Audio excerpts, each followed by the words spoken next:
2020 net worth. We'll first look at our cash and investments. By the end of August, we had $89,000 in cash and investments. In September, we had $99,000 in this category. This is a $10,000 increase. Next, we'll look at our retirement. In August, we had $260,000 in our retirement. In September, we are down to $254,000. This is a $6,000 decrease. The market wasn't so great in September, so we saw this dip across all of our retirement and investment accounts. The next category is our home value. We are also down in this category. In August, we were at $510,000, and in September, our home value dropped to $508,000. So this is a $2,000 decrease. While we're on the topic of home value, in my last video, I mentioned that we were looking at refinancing our mortgage since the interest rates are very low currently, but we're at a fork in the road. As part of the refinance application process, we need to get our home appraised. And so we did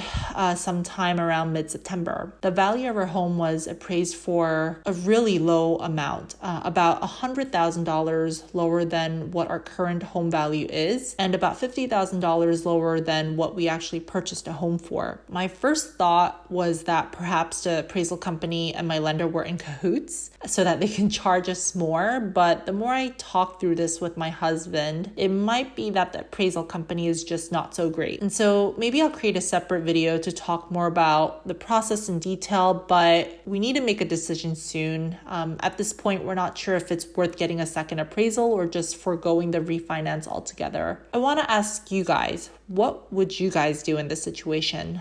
Do you guys have any tips or advice on how to go about the situation? If so, leave your tips and advice down below in the comment section.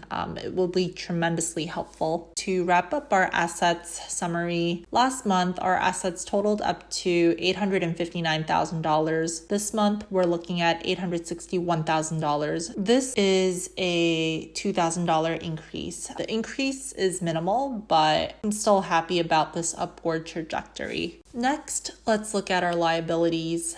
We don't have major updates across most of the categories